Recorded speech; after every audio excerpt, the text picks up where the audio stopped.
नमस्ते दोस्तों, आज हमारे इस वीडियो में आपका स्वागत है। आज हम अकबर की बुआ के बारे में जानेंगे। मुगल सल्तनत के दौरान में उनके बादशाहों को ही नहीं, कुछ औरतों को भी बेहद शक्तिशाली माना जाता था। इनमें से ही एक गुलबदन बेगम भी थीं। गुलबदन बेगम पहले मुगल बादशाह बाबर की बेटी और अकबर की बुआ थीं, जिन्हें मुगल साम्राज्य की पहली महिला इतिहासकार भी माना जाता है। गुलबदन बेगम ने अपने भाई हुमायूं की जीवनी हुमायूं नामा में अपने अनुभव भी लिखे थे।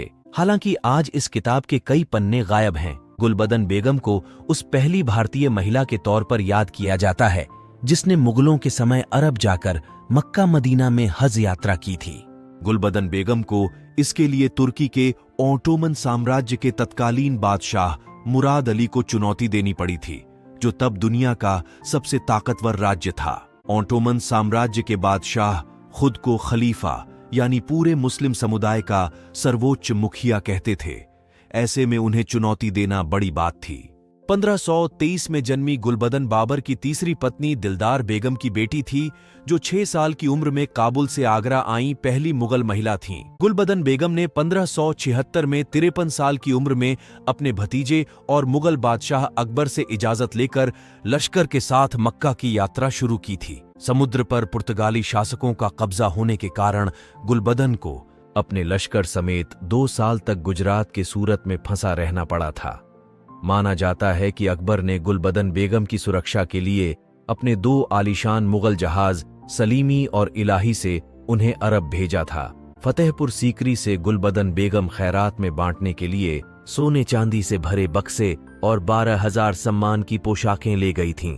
ईरान में कबीले हज यात्रियों पर हमला करते थे। इतने जोखिम में भी गुलबदन बेगम ने गर्म रेगिस्तान में 4 दिन लगातार ऊंट पर यात्रा की थी। मक्का पहुंचने पर गुलबदन बेगम ने खैरात में सोना चांदी बांटनी शुरू की, तो इसे ओटोमन सुल्तान ने अकबर की अरब पर कब्जे की कोशिश माना। ओटोमन खलीफा मुराद ने 4 बार शाही फरमान भेजकर गुलबदन को अरब दुनिया से वापस जाने का हुक्म दिया, लेकिन उसने हर बार ठुकरा दिया।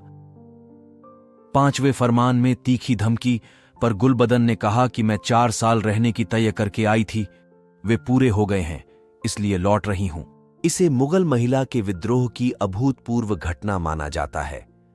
1580 में गुलबदन वापस चलीं और 1582 में फतेहपुर सीकरी पहुंची। गुलबदन ने अरब के संस्मरणों का जिक्र अकबर की जीवनी अकबरनामा में जुड़वाया था, जिसमें उनकी वापसी पर नवाबों जैसी शान का भी जिक्र है। इस तरह की जानकारी के लिए मेरे चैनल को सब्सक्राइब करें और वीडियो अच्छी लगी हो तो शेयर, कमेंट, लाइक करें।